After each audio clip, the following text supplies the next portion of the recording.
It's all here, ready, fresh as zombie takeout.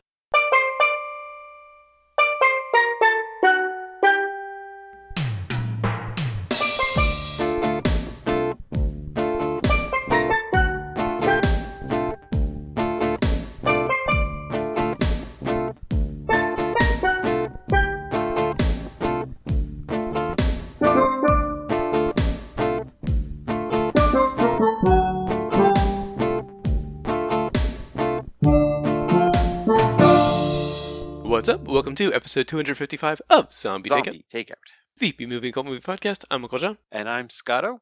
And before we get to this week's movie, we've got a little bit of listeners submitted from the person who requested this week's movie. Roberto Suarez, this was on our Facebook page. In reference to last week's episode, he said, "Hey guys, Joe Hill is also the writer of a fantastic graphic novel story titled Lock and Key. I can't recommend this series highly enough. It has been compiled into 6 trade paperback volumes that you should be able to find at your local library. It is an excellent read, begging to be adapted for a film or TV. A pilot TV episode was filmed a few years back, but never picked up by the networks. If you have a chance, get a copy and prepare for a great read. I've been hearing about Lock and Key for years. Apparently it's kind of legendary among comic geeks." I was going to say, I have not heard about this. And yeah, apparently the TV pilot that was made is one of the few TV pilots that you can't even find like on YouTube. Because you can find most pilot episodes that never aired on YouTube. That's cool. The Buffy pilot, for Buffy fans out there, if you haven't seen it, it's rather amusing. I gotta watch me some My Mother the Car. But yeah. So I've been hearing about it for years, Lock and Key, and I definitely want to check it out. 6 trades is a little daunting because that's well, I don't do the library, I do Comixology. I actually buy the digital ones. Oh. So that's a little daunting, 6 trades. Maybe I'll get the first one and see what it's about. Anyway, on to this week's movie, which was requested by Roberto, and it is from 1976, Logan's Run. Of course, that brings us to the impromptu plot summary, sponsored by those fucking crystals. Please don't use them in your next science fiction film. And also brought to you by young people. Never turn your back on them. They're the devil. Word is bond. All right, so we have a very happy and perfect future. Supposedly. Okay, so... Community, stability, what was the third one? Oh, I forget. But anyway, they're living in a dome. It's pretty much an M. Night Shyamalan world where, of course, there's, nothing wrong outside the dome. Spoiler alert. I didn't mind the village. If you know what, I didn't think it was that bad either. But anyway, and I say jokingly the spoiler alert thing about this because if you couldn't see that coming, that the world was okay outside, I can't help you. But anyway, there was supposed to be a big catastrophe, a nuclear fallout, most likely, that they claim at least. And this society has taken it under this dome, this entire city. And the deal is, as soon as you turn 30, you have to report to something called Carousel, which is this big spectacle. Looks a lot like some 70s musical theater thing. Cirque du Soleil, people becoming sparkly things and dying or becoming or renewing. It was kind of fire. This was the proto-swirly fire. God, they got it from this. No, this is just more of a sparkle thing. This was sparkling motion. Oh, bye. They were committed. They were very committed. The thing is, though, at first I was kind of confused as to what was happening because was that them being renewed? Was it not? They then explained later that they've never seen anyone be renewed. That it was just one of those myths that they told people to keep them going. This movie might possibly make some interesting statements about religion, but I don't know if they were intentional or not. We'll get into the political stuff on this in a bit, but so the other role, of course, the people, the one group of people in society who have a role are the Sandmen. Well, the Sandmen and the Cleaners, I think they were called. Oh yeah, I forgot about the Cleaners. Yeah, who clean up after the people the Sandmen kill. So they're taking the they take the people who don't buy into the system and kill them. Or terminate them, as they, euphemize everything. Right. So the problem is that that Logan finds one that has an ankh on his around his neck. Well, he finds it in his effects, actually. Okay, he finds one with an ankh, and the computer does this weird thing where it wants him to come closer to tell to him a secret. Like, what? Yeah. All right. And gives him a secret mission to infiltrate the runners by taking away pretty much the last 4 years of his life, and making him become a runner himself to find these people and destroy them and destroy Sanctuary to continue the good of society. Now, he goes into this. I mean, he's fully bought into this up to a point where even he's, when he finally does get towards the end, he's turning the computer on so they can track him. But then as it goes on, he begins to realize there are flaws in this system. And of course, they reach the planet of the apes, minus the Statue of Liberty. And, well, they have the Washington Monument, though. Exactly. They have the Washington Monument and other Washington landmarks. They run into a cat man, a crazy cat man. Yeah, not like a guy who's half cat, like an anime thing. He's a crazy cat guy. He's an old guy with a lot of cats. Wow, wouldn't that have made a different movie, huh? I just thought of that because on my anime show, we were talking about a cat girl yesterday. It would have been like an H.G. Wells time machine thing. Yeah. The cat people are ruling the world. But no, and then suddenly Logan decides he must return. To spread the truth to the people under the dome. Spread the truth, and hilarity ensues. Now, I rarely talk about the trailers on this show, when we're talking about the actual movies. Yeah, I did not see the trailer for this. This trailer is particularly interesting because it features a voiceover, and it's the typical 70s voiceover guy. It's not Don LaFontaine, it's the guy who was doing them before him. But the beginning of it, before he starts talking about the plot, sounds a lot like an Apple ad about how it's this perfect world and, everybody's happy. Kind of creepy, particularly when you think about Apple ads and how they describe things. Yeah. And also, the movie starts with this bit of text explaining the world. And they say that the servo mechanisms take care of anything you could want. The servo mechanisms, so robots. Right, and yet we hardly saw any robots. I mean, there was the computer who was ruling the entire thing, and then there was whatever he was using to get his date that night. Yeah. And I wasn't sure at first if that was a transporter or if they just created her on the spot, but apparently she was in a database and she was just transported there. Yeah. I mean, they did a good job of explaining things when they needed to be explained, but it's just very, I guess you could call it paranoid. Although they never explained why they needed to die at 30. I was waiting for a big reveal at the end, but there was nothing. I'm curious about the book. I just think they were trying to keep a balance. In the book, really, they die at 21. Yes. Isn't that nuts? I mean, 30, you're kind of like, yeah, I guess. But really, I mean... I'm well past 30. I don't want to think, I'm not going to say, well, I guess. I've been playing guitar for 30 years.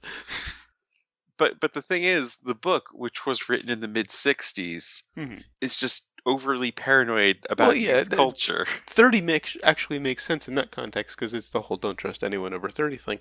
Well, right. But that in the book, it's about whether you've become an adult. Yeah, pretty much. It's... and then it turns into... the current version is on a show on Netflix called Between. If you remember a Showtime series years ago, Jeremiah, where everybody who's an adult dies of this illness. It's the bullfrog, right? But anyway, it's a friend of yours. It becomes a situation where the kids rule the world. But here's the intro from the book I've got in front of me here. The seeds of the Little War were planted in a restless summer during the mid 1960s, with sit ins and student demonstrations as youth tested its strength. By the early 1970s, over 75% of people living on Earth were under 21 years of age. Because everyone older died in the war, I guess. I don't know. What kind of crack do you have to smoke to come up with that stat, though? Yeah. I mean, that's This is insane. very soft science fiction. There's not a lot of actual science involved. It's much more of a rant than a science fiction. Hmm. I mean, to just be that paranoid that now, well, we're interested in young people and beautiful people, Yeah. that we're going to. I mean, yes, we have dumbed ourselves down for it. We haven't killed ourselves for it either. It says we only want the young and beautiful people, but it also kind of is, in many ways, like Brave New World, which is the one I mentioned at the beginning of the plot summary. It's kind of a criticism of hedonism. True. Well, yeah, it's definitely a criticism of the entire hippie movement. Hmm. Like, Yeah, even, I mean, to actually call out the sit-ins and everything, like yeah. no rocking the boat and stuff or anything. That's what this was trying to say. I didn't connect that. It's what if the hippies ruled the world? Yeah, Huh. Which explains the carousel scene, because that looked straight out of like early Andrew Lloyd Webber. definitely. I mean, there should have been people roller skating around or people in cat suits. Yeah. Those practically were cat suits. Now that I think about it, those Hmm. spandex Yeah. things. And I think I can sum up the first, say, 30 to 45 minutes of this movie with two words: robes and crystals. It was like a Rush concert in the Fortress of Solitude, like an early Rush concert. that the, I think, Like if you've ever seen like 70s, on the yeah, 2112 era Rush, those costumes that they wore on stage, this was imagine out the those same year. on the entire cast, and they're playing in the Fortress of Solitude. That's all of the under the dome section of this movie. I mean, this came out the same year as Yeah, 2012. true. So I guess It's it was supposed to just be. kind of the fashion at the time. It's supposed to be 2116 too, Mm. but that was from the book. So I mean, Yeah, I I think they imagine pushed it for. They Rush. did push it forward. It was 2270 something, I think, in the movie. Yeah, that the world's population didn't shift in like 5 years. Hmm. Also, I completely forgot that his, run was originally an undercover job. Yeah, They deliberately aged him and said you're gonna go, you know, undercover to find this sanctuary place. I should mention that I have not seen this since I was a kid, and I barely remember it. yeah, One of same my here. older siblings was watching it on TV in like the early '80s. I don't think I focused on it long enough to say I watched it before. Actually, it was Really, just kind the of only thing that stuck were the Peter Ustinov scenes, but we'll get to those because he kind of saves the movie for me. really. Mhm. I just thought it was so, you know, so self-serving. The whole, like, here's a good old white man to like make things right again. Yeah, fair enough, fair enough. It's I kind just like loved his performance, it's kind of like, oh brother. especially after complaining about the fake American accents last week. He actually did a really good American accent. Yeah, about that. I should have given you some listeners submitted. Hugh Laurie. Okay, yeah, good, good. Although once you notice he's British, once you know he's British, it does kind of sound really fake. Up until then, it's really good, and I certainly way, also way think better than anyone in Horns was doing. Anthony LaPaglia, who starred in the show Without a Trace, He's British? he's Australian. Okay. Which is quite a shocker actually, Yeah, because okay, that's a I good one. mean he pulls off Yeah, the New York area, pretty well, New yeah. Jersey kind of guy Mhm. really easily, and then you see him outside, you're like, ah, good day, we were all the same. I was like, wait, what? Well, yeah, and another one I just thought of, and I don't know if he pulled it off nearly as well as Rick Springfield when he was, acting in the '80s. He was doing an American accent because he's actually Australian as well. Rick Springfield? Hmm. He Yeah, must have lost the accent altogether well, he's because I probably just lost it by now, but I mean, when he was, on General Hospital in the '80s, he had an Australian accent. I was gonna say, because I heard him in an interview just like a month or so ago, and was like, Yeah, it's like did Mel not hear Gibson. any. He doesn't really have much of an accent anymore either. Yeah, you're right. I think Anyway, way off course. yeah, back to Logan's Run. Reeling back. So to use the British expression, does a runner to go undercover to find sanctuary to bust it. He has to get through some obstacles on the way. Kind of a Warriors vibe. Oh yeah, Particularly definitely. when he got to the cathedral, Billy's group. That whole thing felt like that because they were just, now he's got to make it through the cathedral. Mhm. And then the cave, yeah. Yeah, then there's the cave. With the great Roscoe Lee Brown in a robot suit. I don't know why they had to put him in the suit, but apparently it fell over a number of times. He was in there. They could have That, just used something animatronic and had him do the voiceover. that was probably the biggest what the fuck scene for me. Yeah. that whole sequence was just, I don't know. It didn't make any sense almost. Like what they were being used as food. Yeah, because apparently a lot of seafood was coming through that area initially, but that dried out, and he was, and Box, the robot, was freezing the seafood for a food source for somebody, whoever Well, programmed him, I exactly. guess, whoever created him. Were they implying that they were using them as food for the city? Oh, I didn't get the city implication. That's Well, who interesting. else? Who Yeah, else? I didn't think about that.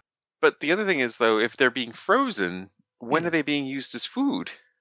Well, I imagine they're removed from cold storage at some point and prepared.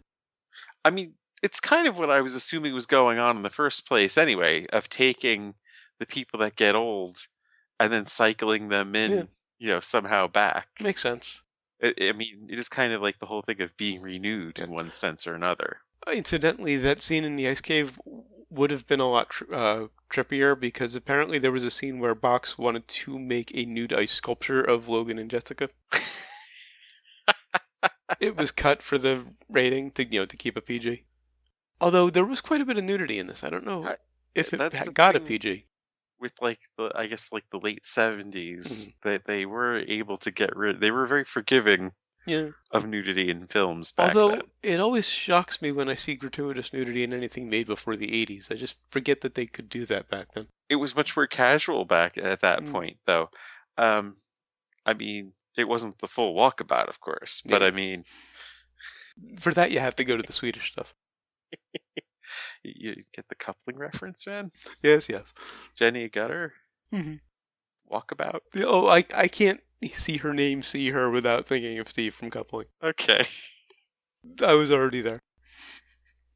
Now, overall, I liked the movie, but there was one thing that really irritated me, and I've complained about this in movies before. I can't imagine what you're gonna say. The crowbarred in romantic subplot.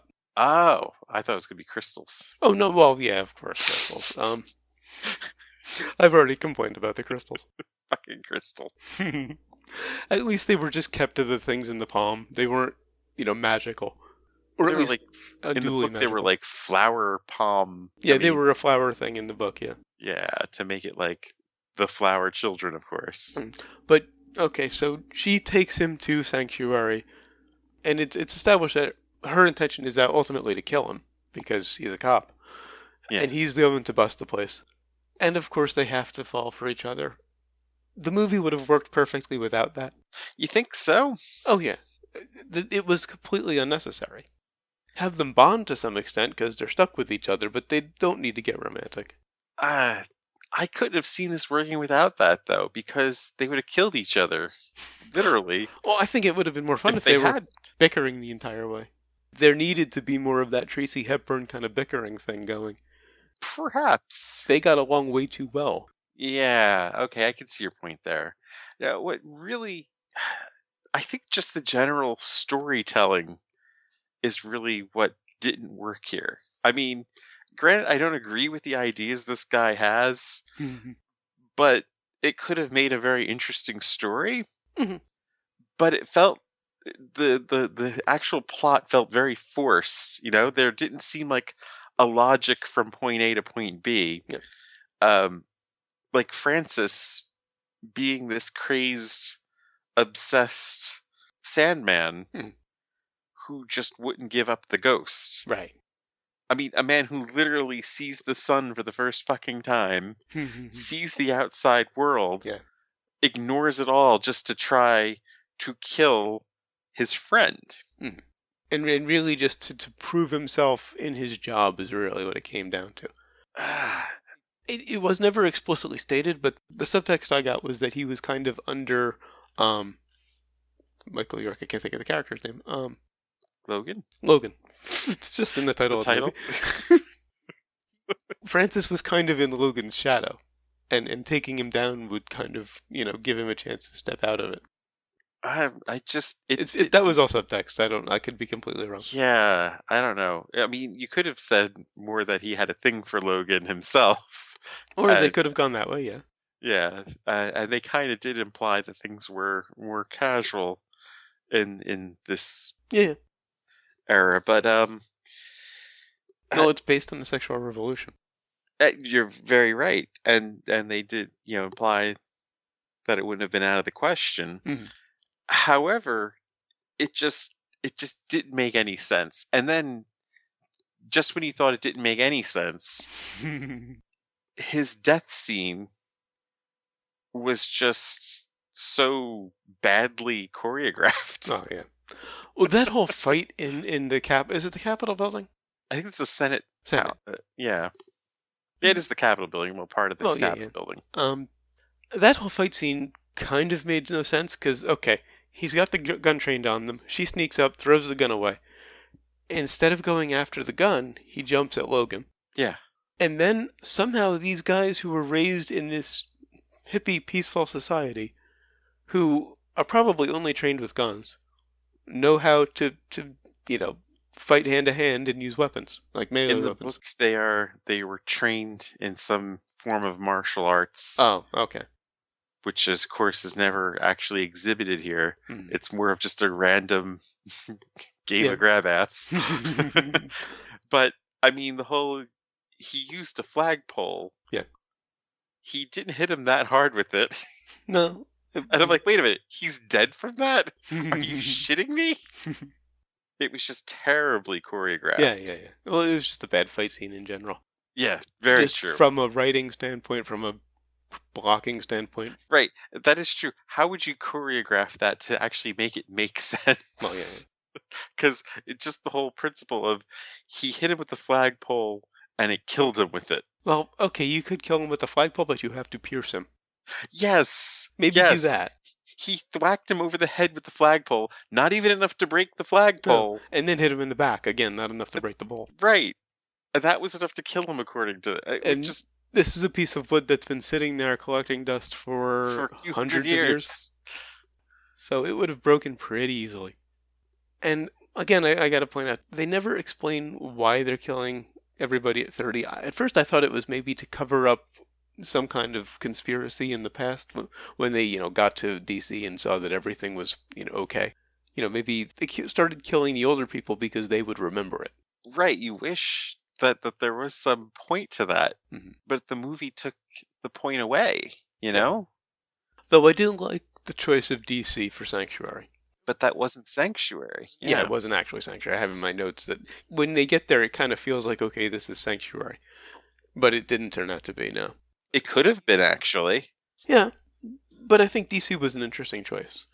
Maybe a little nod to, Planet of the Apes was New York. I'm thinking about the Burton version. They referenced DC. Which looked very similar to it. Yeah. Also, I guess you could actually say Planet of the Apes was Jersey.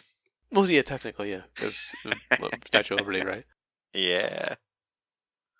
Now, when they get to the gravestones, and of course, they've never seen gravestones. This is Logan and Jessica. Right. And she reads "beloved husband, beloved wife" on one of them. She's never seen these words before, and yet she reads them like she's said them, like she's very familiar with them, like their normal conversation. You saying Jenny Gutter was not casted for her acting ability? I actually don't have that much of a problem with her performance. It was just that one part. Because, if you see a word, if you have to say a word that you've never seen before, you're likely going to say it as a question. True. Because you're not sure your pronunciation. Like, and you're probably going to mispronounce it. Is the E silent on wife? You know? Exactly. You're probably going to mispronounce it too. So when she said them both perfectly and very casually, it just kind of stood out, particularly when they point out that she has no idea what they mean. Is the U a long U or a short U? Right. Husband? And of course, now we get to the enjoyable part. Peter Ustinov. And yeah, you make a good point about, the old white man saving the day. It was just so like, here everybody, I brought an old white man back. And all the kids gathered around him and they said, "We're saved." But after all of the scenery chewing, and I don't mean that in a good way this time, that the rest of the cast was doing, having a nice big heavy hitter right there, just giving a brilliant but very understated performance was a relief. Because even Michael York, all due respect, was kind of chewing the scenery. Yeah. Oh, the two, him and Richard Jordan, in the beginning especially. Well, Michael York looked like blonde Kelso, of course, but Yeah. I mean, just being so diabolical and everything. Yeah. But overly diabolical, of course. Right. Though I would like to know how the Crazy Cat Man, Ustinov's character, the old man as he's credited in the movie, he's never actually given a name. And he's like Yeah. at the end of the credits, and it's, the best actor in the film. Anyway, how did he escape the dome? Oh, I think he was just born outside of it. Or, okay, more how did his parents escape it Well, better? yeah, Or that he doesn't know, of going course. further, yeah, true, he doesn't know. It just would have been interesting to find out I how I he kind of gathered that they either somehow escaped it or never were a they part of it, or never which were is why I part. Yeah, assumed. But how do you? It seems like something that would be pretty much society wide. it seemed like people were escaping, not frequently, but there were enough. Well, yeah, there were quite a few frozen for food. Well, right, there's that. The computer said there was over 1,000 unaccounted for, which was like, Okay. really? Huh. Well, actually, that's an interesting point. And you would assume that the frozen people were the ones who'd been on the carousel and were being recycled. Yeah. I assumed that they were escapees that Box was just capturing. Maybe they were both. Maybe they were letting people escape and then Box was, processing them. I don't know. That would have been something either that they could have just done without altogether, or it could have explained. Well, yeah, I'm just trying to come up with some explanation for some of this nonsense. I mean, it was of course also the moment they Michael York's best line of the film. We need to take off these clothes before they freeze to us. Yeah.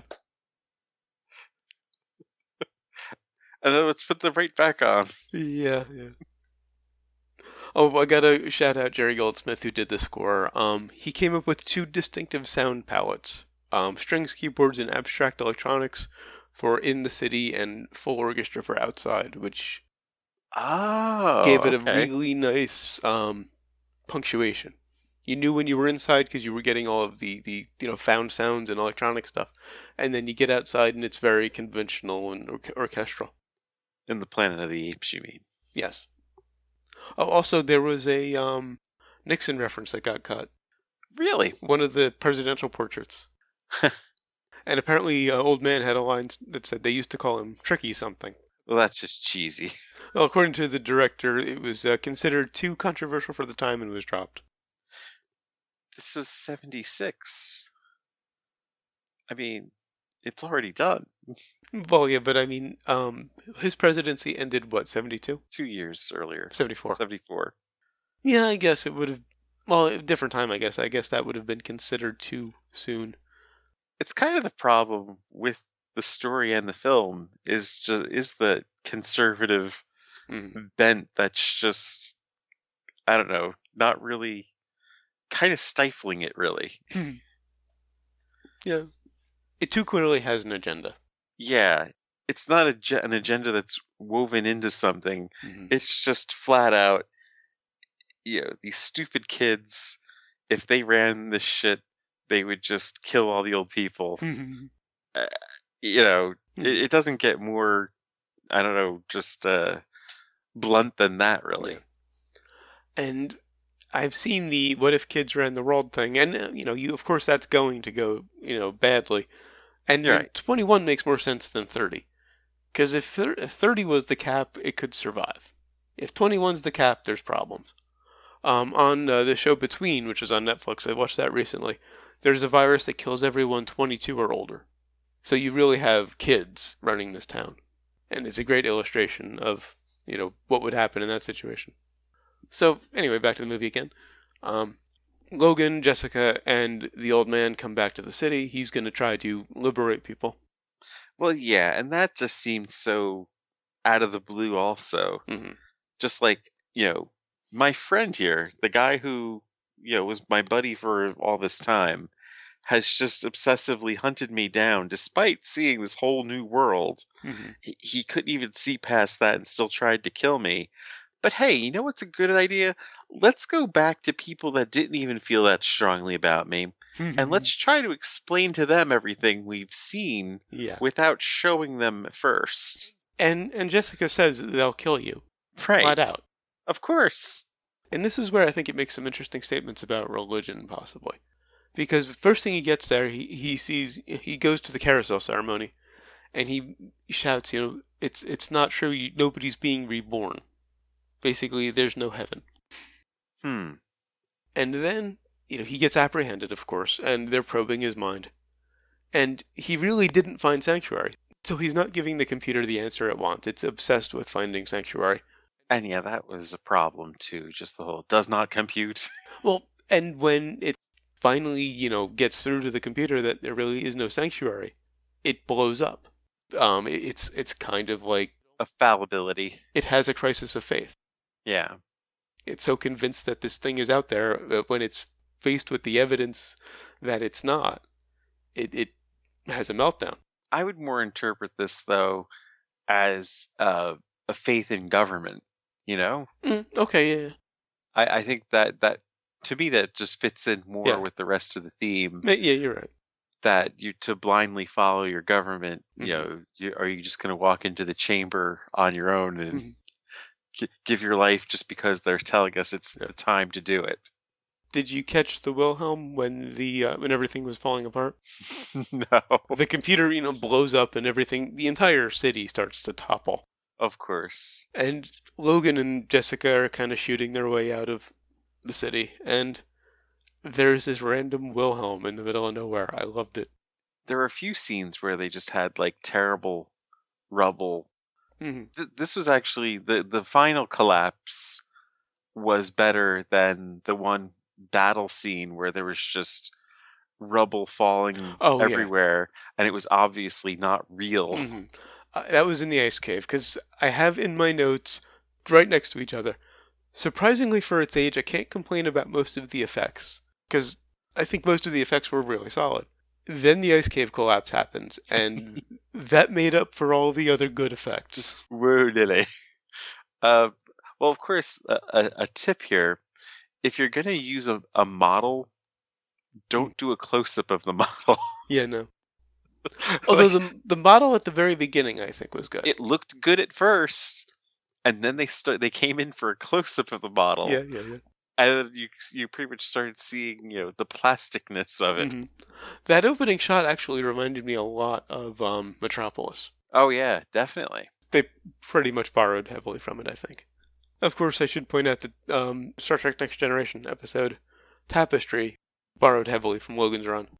It stars David Ogden Stiers, I almost said Charles Winchester, Charles Winchester. as a guy from a society who, in which you have to die at a certain age. They pretty much took Logan's Run and inserted the Enterprise.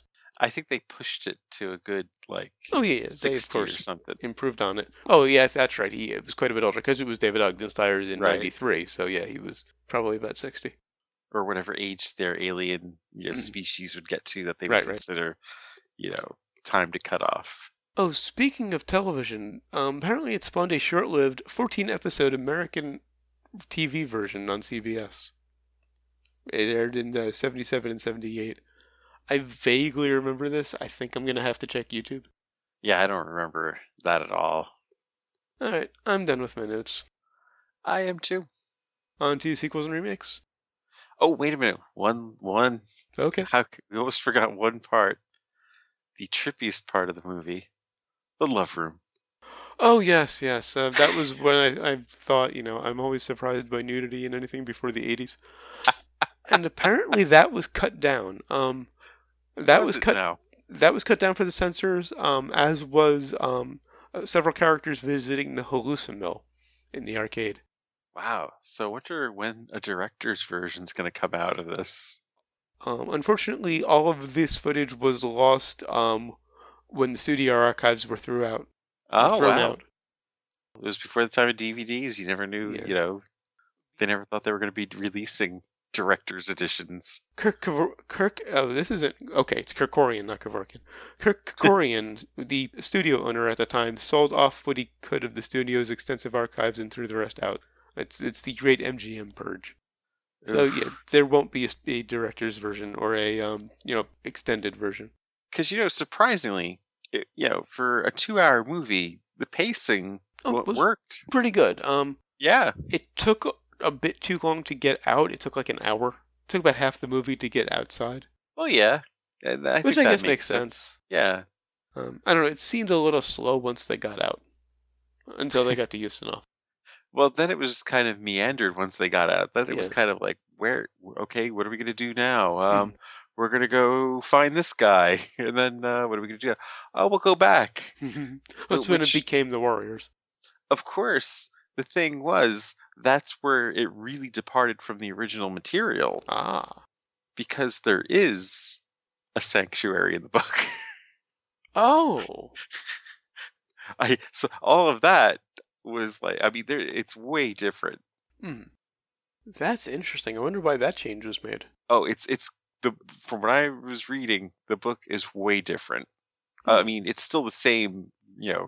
reasoning behind it, Hmm. but it sounds like to me that they just didn't want to do the budget to actually do where Sanctuary was Ah. going Okay. to be. Hmm. So they gave us a dilapidated DC Yeah, with Peter Ustinov. Interesting. because hint, it's a dilapidated Cape Canaveral Oh, that leads to the the sanctuary. Sanctuary So it was in a completely different part of the country then. planet. Well, country, because Cape Canaveral is in Florida, right? Right. Instead of What, they end what up in DC, they ended up in Florida. and what happens in Cape Canaveral? Oh, yes, yes, yes. Oh, that's interesting. I think I need to check out the book. I think I do too, actually. All right, now on to sequels and remakes. Now, according to a Variety article from July 22nd of this year, Warner Brothers is actually going forward with the remake. It was in development hell for quite a while. Simon Kinberg is on board to write the treatment. He also wrote the treatment for one of the upcoming Star Wars movies. Hmm. And he'll be producing alongside Joel Silver. No director is attached at the moment. I have a feeling it's probably going to slip back into development hell if they don't have a director attached, because there were like 5 directors attached at one time or another. I think at this point it's kind of a blasé sort of plot. Hmm. Like The Island was similar to this too, in some ways. It was the fact that they were living in an isolated world that was a lie, but the difference there was they were being harvested as opposed to just being killed for no reason here. Okay, that was the island. I'd seen it years ago, but I couldn't remember what the plot was, why they ran. Well, yeah, the deal with The Island was that they made it sound like there was a lottery that they were selected at random, when in Yes, I'm reality remembering now. it was the person was using their clone as a thing to harvest organs for them. Right. The only Michael Bay movie I've ever liked. Yeah, it got a really bum rap, but I liked it too. I Hmm. remember liking it a lot. All right, on to brains. On to brains. I was hovering at about a 3 for most of this movie. Because overall I liked it, but it wasn't really recommendation worthy. I think I'm right with you on it. But then Houston showed up, and I'm going for. He bought it a brain for me. I can't see recommending this though. It was good. It was something, cool to sit through. Don't get me wrong, it wasn't the full walkabout or anything. But yeah, I'm gonna give it a 3. For its time, it had some decent special effects. It had some decent acting. Although I think some people were completely wasted, like Richard Jordan. Uh-huh. Roscoe Lee Brown in a robot suit. Yeah, that scene could have really gone. Yeah. that really served no purpose. Make I mean, him the old man. Now that would have, I mean, as much as I enjoyed Houston off, Roscoe Lee Brown in that role would have been amazing. and I think I would definitely like to see a remake, though, this where Mhm. they stick to the source material. Yeah. But I think I'll be checking the book out. All right, what have we learned? Crystals really make face palming hard. Oh yeah, that's gotta hurt. And I learned that it's better to be over the hill than under it. Whoa. All right, so until 2 weeks from now, you need next week off again. Yeah, for a real vacation this Oh, time. okay. I think I've earned it after these last 3 weeks. Yeah. When we'll be reviewing Sharknado 3, finally starting our part 3 three-parter. Again, I'm going to leave that open to interpretation until we get to it, although it shouldn't That's a be nice hard ring to to it. explain. Part 3 three-parter. Yeah, it's kind of a palindrome thing. I thought of it at the spur of the moment last week. It's like I. Well, of course, if you look at the 3 movies in the trilogy, you'll probably figure out what that means. I think so, yeah. Until then, go to zombietakeout.com, check out the album art, the episode description, of course, the episode itself, which you're already listening to. Links to find us on Facebook, Twitter, Google+, and YouTube. Links to subscribe via RSS and iTunes. Please leave us a rating and a review on iTunes. We'd really appreciate it. Also, if you enjoy the show, spread the word. Give us a little word of mouth. Of course, we appreciate all of the listeners we have, but more would be better. You'll also find the movie list, every movie we've reviewed so far, and every movie we're going to review, up through the trilogy, and I was going to throw Logan's Run in after the trilogy. Obviously, we moved it forward. We need to pad that out a bit after the trilogy. I think there could be, we're almost up to a trilogy of tributes if we could ever get that Roddy Piper movie in. Oh, yeah, that's true. Once we get that, it might be interesting. Unless we gotta wait, depends, because we've lost Wes Craven now. The Craven trilogy, the Craven tribute can only last so long. Can only wait so long, I should say. Yeah, and then I'm sure someone else is going to go. And, of course, the request form. If, like Roberto, who requested this movie, you've got a movie you'd like to hear us review, leave it on the request form. We'll get to it. And the recommendations list. Going in, I was sure this was going to make the rec list. Me too. I was kind of disappointed. It's kind of a seminal classic. I mean, it got bad reviews, but Ebert kind of hated it. But it's so, highly regarded among science fiction that I was sure it was a lock, so I was kind of surprised, but I didn't even want to put it there till Ustinov showed up. I can understand people loving it, and I can also understand people hating it too. Yeah. Clearly, we're both kind of in the middle, except for Ustinov in my case. You can also email us zombietakeout@gmail.com or leave us a voicemail at 414-368-CTO1 or for the alphanumerically challenged. They can be fish food. 414-368-9861. Of course, always remember that you will always be calling from the middle of Milwaukee, and until next time, always remember, never forget, wherever you go in life, there you are. I don't want to say any more, but I hope that is understood.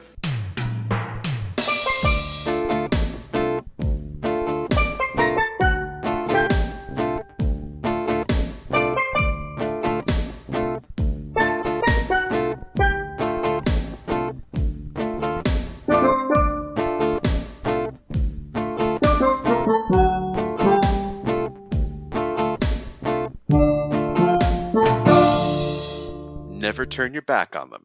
They're the devil. So, what was the line again? Word is bond.